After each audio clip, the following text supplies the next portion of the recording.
सूचना प्राप्त हुई कि एक बड़ा अपराधकर्मी जो पिछले 25 या 30 वर्षों से अपराध कर रहा है बिहार के अलग अलग डिस्ट्रिक्ट्स में, वो रामकृष्ण नगर थाना क्षेत्र में श्री कृष्ण कॉलोनी में ही एक भाड़े के मकान में रह रहा है। सूचना का सत्यापन किया गया, सत्यापन उपरांत रेड किया गया। रेड करने पे अपराधी भी पकड़ा गया, साथ ही साथ उसके पास से काफ़ी सारी बरामदगी हुई। बरामदगी में एक पिस्टल है, 2 मैगजीन है, एक देसी कट्टा है, 7.65 mm के 19 गोली है, एक 315 का गोली है। कुल 50,000 वैल्यू के जो पुराने वाले डी नोटिफाइड नोट्स है वो बरामद हुए हैं। में आगामी चुनाव होने वाला है, जिसको लेकर के पटना पूरी तरीके से अब सुरक्षित करने के लिए पटना पुलिस लगातार मुहिम चला रही है और अपराधियों को धर पकड़ने के लिए लगातार कार्रवाई जारी है। अगर ताजा मामले की बात कर ली जाए तो रामकृष्णा नगर थाना अंतर्गत एक कुख्यात अपराधी को पटना पुलिस ने गुप्त सूचना के आधार पर गिरफ्तार किया है। इसका नाम पंकज साहनी है, जिसके पास से एक देसी पिस्टल, एक देसी कट्टा और 20 जिंदा कारतूस भी बरामद किए गए। हालांकि कहीं न कहीं यह कहा जा सकता है कि जो पंकज सहनी है, कई मामलों में पहले भी जेल जा चुका है और यह वांछित अपराधी है। आपको बता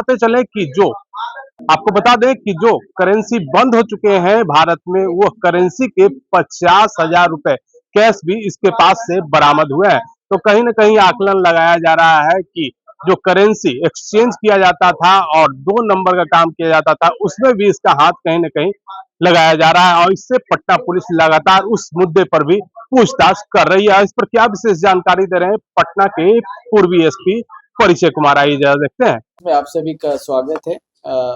आपको बताना चाहूँगा कि कल यानी 28 सितंबर को एसडीपीओ 2 सदर के नेतृत्व में गुप्त सूचना के आधार पे रामकृष्ण नगर थाना के द्वारा एक बड़ी कार्रवाई की गई।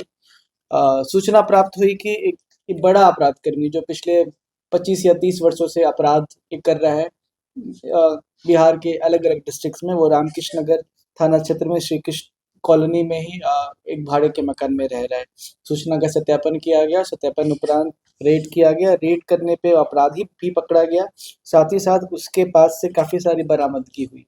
बरामदगी में एक पिस्टल है, 2 मैगजीन है, एक देसी कट्टा है, 7.65 mm के 19 गोली है, एक 315 का गोली है। कुल 50,000 वैल्यू के जो पुराने वाले डी नोटिफाइड नोट्स है वो बरामद हुए हैं। एक फाइटर बरामद हुआ है, एक तराजू भी बरामद हुआ है जो पीतल का प्रतीत होता है। साथ ही साथ एक गांजा वगैरह काटने का हथियार या औजार टाइप का वो बरामद हुआ है।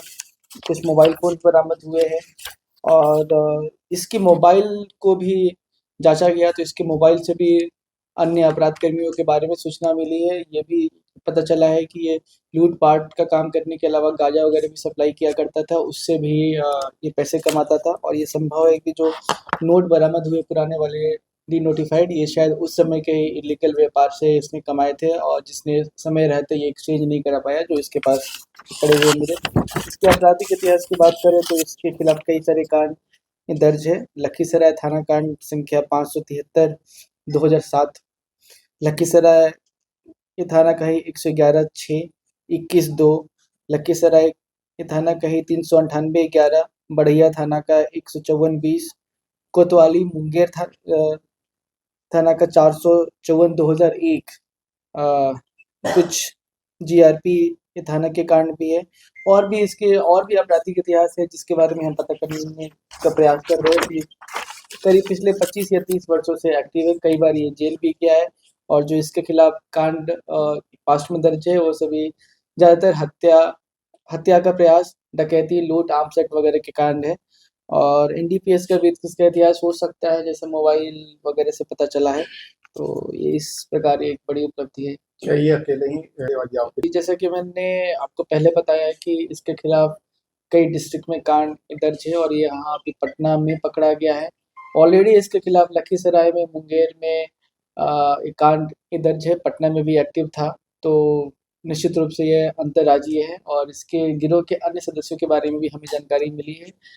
उनका फोटोग्राफ वगैरह भी बरामद हुआ है, मोबाइल नंबर भी मिला है, तो उस पर भी अभी कार्रवाई करने का। जी, जैसा कि हथियार इसने खरीदा ही है, मोस्टली गांजा वगैरह का जो पैसे या फिर लूटपाट से जो इसने जो प्रोसीड्स ऑफ क्राइम हम बोलते हैं, प्रोसीड्स ऑफ क्राइम से इसने हथियार खरीदा है। हथियार एग्जैक्टली किससे खरीदा है स्पष्ट रूप से तो नहीं बताया, परंतु मुंगेर और लखीसराय से इसका संपर्क है और इसने कुछ अपराध कर्मियों का के बारे में बताया है जिनसे इन्हें मुंगेर वगैरह से लाकर हथियार दिया गया।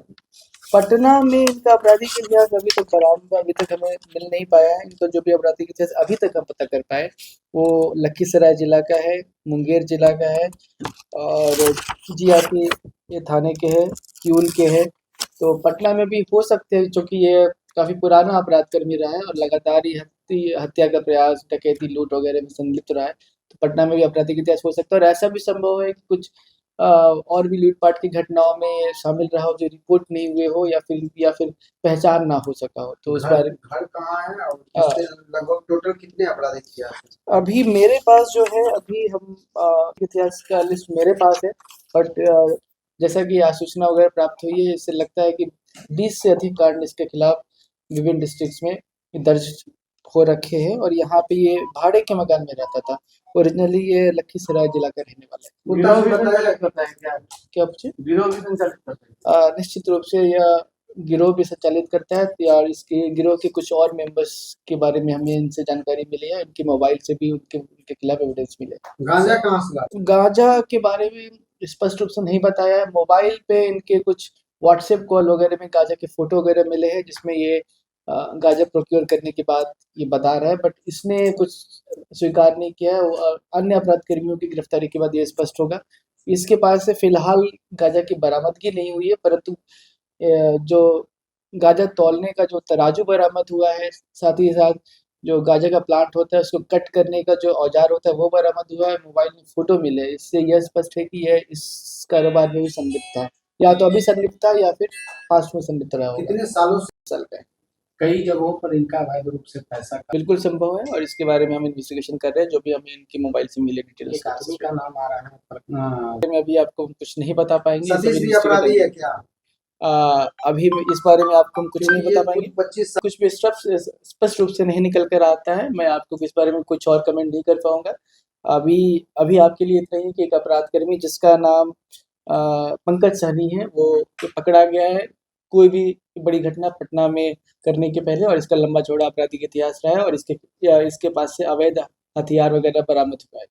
हथियार की तस्करी के संबंध में तो कुछ पता नहीं चला है अब तक। हालांकि हथियार मिले हैं, अवैध हथियार है। हथियार रखना बिना लाइसेंस के गैर कानूनी है और इस संदर्भ में इनको अभी जेल भेजा जा रहा है। जैसा कि सूचना प्राप्त हुई थी कि यह लूटपाट वगैरह करने की प्लानिंग थी और इनकी ऐसी प्लानिंग थी कि जो व्यापारी है, व्यवसायी है, जो पैसे वगैरह बैंक वगैरह में जमा करने जाते हैं तो जिसके थ्रू जाते हैं उनको लूटा जाए और उसमें ये हथियार इस्तेमाल करने वाले थे। इन्होंने कुछ लोगों को शॉर्टलिस्ट भी कर रखा था जिनसे ये लूटपाट करने वाले थे। हालांकि नाम बताना उचित नहीं होगा। कितने लोगों को शॉर्टलिस्ट किए थे?